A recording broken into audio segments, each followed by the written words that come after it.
How's it going, guys? Welcome back to another little video here in the series. Just a little short one now. I meant to do this in the last video, but time was getting away from us, so I'm just going to put in its own short little video.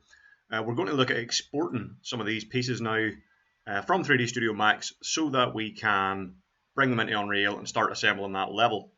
So we have our three little pieces that we made in the last video. You should hopefully have unwrapped the rest of them using the techniques that we showed you in the last video. And then when we want to unwrap, let me just move these out of the way, my pre-prepared pieces. I want to clear them away from this little origin point grid here. And I'll just move these up and closer.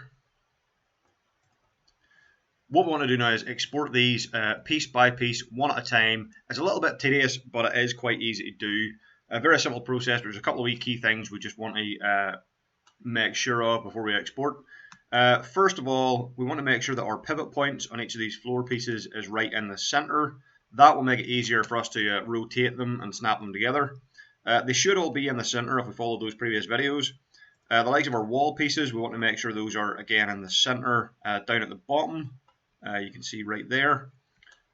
And as long as that's all correct, we are okay to export these.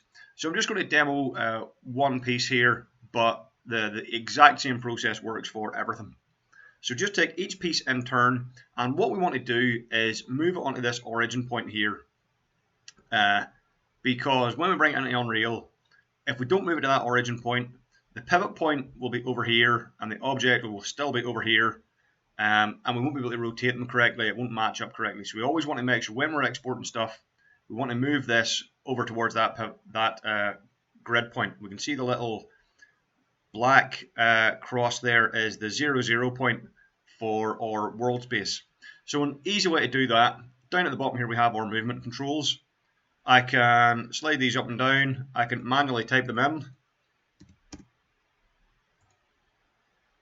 But an even easier way to do this, rather than clicking this and selecting it and typing it, if I just right click these little arrows, it will instantly put them to the 0 point. So just a right click, right click, right click.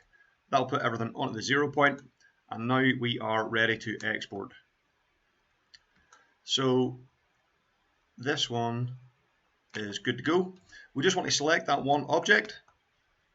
What we will also do, just to make it a little bit easier, because we've already named these objects, we'll just copy that name, just select it and hit Control C.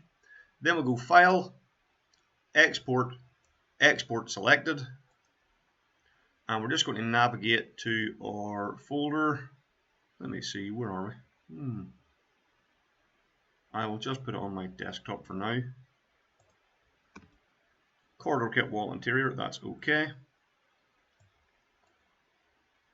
And we will get this little window. We don't really need to touch anything here. Just hit OK. We may get a warning message. I'm not too worried about that. Don't need to worry. If it's to do with materials, we can reset the materials in Unreal.